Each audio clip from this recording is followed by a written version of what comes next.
Hello, LinkedIn family. It's really very a pity for our people who have really lost their lives. Thousands and thousands of people have lost their lives to earthquakes in Turkey and Syria. As I earlier mentioned in my post, I have explained the catastrophe of the earthquake, but I'm here to really give a hint on what we should expect to be the solutions to some of such occurrences. As you understand, there is no such a big project, that can ever be executed by one person. This is an issue that needs total inclusivity and diversity of professions.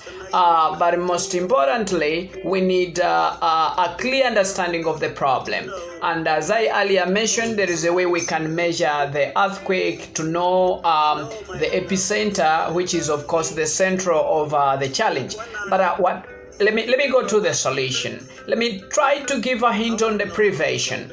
Of course, as I earlier said, some of these earthquakes are man-made, and those ones they mainly come from mining, so we call them mining earthquakes. So in such a scenario, it's incumbent upon any business business partner to lay a strategy on how to carry out mining safely without leaving a catastrophic destruction of the underlying rocks, because these are connected to it's interconnected to the rest of the world, and that's why really it's important that for any mining there should be what we call geotechnical investigation, so that we design ways of carrying out this safely or relocating the major structures that could cause destruction, and then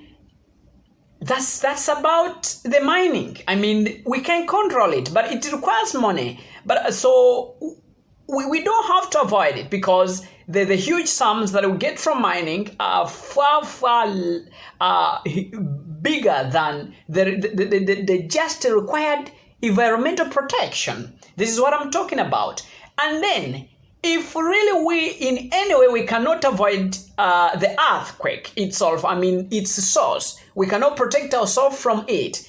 It's already, natural. And then it's important that people know how to carry on what we call adaptation strategies, relocating and siting the less prone areas, the less risky areas, and that's where they try to locate the major infrastructures that are prone, like the high-rise buildings. And then if there are some projects that are less prone to the earthquake, we can then locate them at the epicenter. Of course, at the center of the earthquake. Something like that. Of course, like Turkey is at the epicenter. Recent researches actually show us that it is at the intersection of the plates from Asia, Africa, and then Europe. You can imagine the very, very extremely dangerous occasion in this case. And anyway, there is a time where you find we have no option. We have to construct even at the epicenter. In such a scenario, of course, just like Japan, it's just prone, almost the entire area is prone, but they have laid high-level technologies. No compromise to the advancement in the infrastructure. They really construct climate resilient buildings. In this case, in particular case, earthquake resilient structures. And all these technologies are available, but because of course, because of the technological divide, certain other countries are still lagging behind. They haven't adopted such strategies. But it's important that you, the citizens, you, the engineers, you, the different professionals, you get to know this. You get to know that there is an important and a very stringent need to execute infrastructural projects in an earthquake safe zone, or implementing infrastructures that we only can assure their resilience. Because implementing any project that is not resilient is basically putting the residents and all the countrymen's life at stake. This is it. And it doesn't segregate along color, along tribe. Everybody will perish once we have wrong infrastructures. This is what I can say for today, but there is a lot beyond this. We can expound on which kind of technologies exactly do we require.